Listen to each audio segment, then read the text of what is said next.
Criticism is part of life, and if you're a sports person, very much so. Gareth Batty and Steve Harmison alongside myself, Jon Norman, ahead of the third of 5 T20s that we're bringing you between India and England. We've got the teams and the toss in about 10 minutes time, but we've got two guys here who've played a lot of cricket.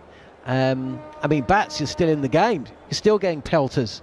Oh no, you just won 3 championships in a row. Okay, you haven't had any pelters for 3 years. But I'm sure you remember what it's like walking off the field and the fans getting on your back, playing for Surrey. Harmy playing for England, it's just magnified, isn't it? And Bats, you also played. I mean, I'm not sure what the paper said after you bowled all day against Brian Lara. They probably focused on Brian because he was essentially a magician. But it is part of the game. The reason we're talking about it is... Now, there was some criticism of the England women when they were knocked out of the T20 World Cup at the end of last year, and that's continued because they've lost every game on their series in Australia. But, you know, as professional cricketers, how do you deal with that? I mean, it's bad enough in normal life just getting criticism from the missus or from your family or from your friends or from your husband. I mean... But when you have to walk to work and your face is on the back of a newspaper because you've done something that people think wasn't good enough, how do you deal with that? It didn't bother me, I must admit. And it's hard because... How could it not bother you? Because they've got no relevance in my life whatsoever. I really didn't. There was people who were... There's criticism which is constructive. There's criticism if you know it's coming from the right place. There's criticism... if you know it's coming from a bad place. If it was coming from a bad place, there was once or twice I'd pull people up and have a go. I had a go at Jeffrey Boycott in the middle of a New Zealand tour, and you know that got a heated discussion. And his comeback was, well, you know, when I did question him about it, and he played well the next time, he was like, "See," and I was like, "Really, I don't really care what you think. I really don't care. I mean, I thought you were getting personal. That's why I pulled you up on it." And Andy Caddick had a go at me once when he was finished. And you could see that for me was just I think there was a bitter former player wanting to have his name and headline rather than, you know, knowing that I had a bad day. I knew I had a bad day. I don't need Caddy to tell me, and I don't need Jeffrey to tell me, and I certainly didn't need Bob to tell me because the great Bob Willis was very, very good at it. His was I think he played a role which I don't think there was any harm in it. I think he was playing for TV, so. I didn't really listen to that side of it. To say it didn't bother me, of course it bothers you because it's somebody talking negatively. Did I take any notice of it? No, I really didn't take any notice of it because I know when I've had a good day, I know when I've had a bad day, and I don't need anybody from the outside to tell me I've had a bad day.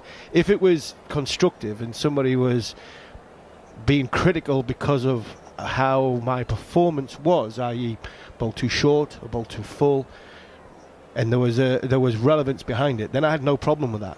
I had no problem with that because I could take that in, digest it, process it, chuck it out what didn't need in there, and move on to the next day. So it was, especially the bowler I was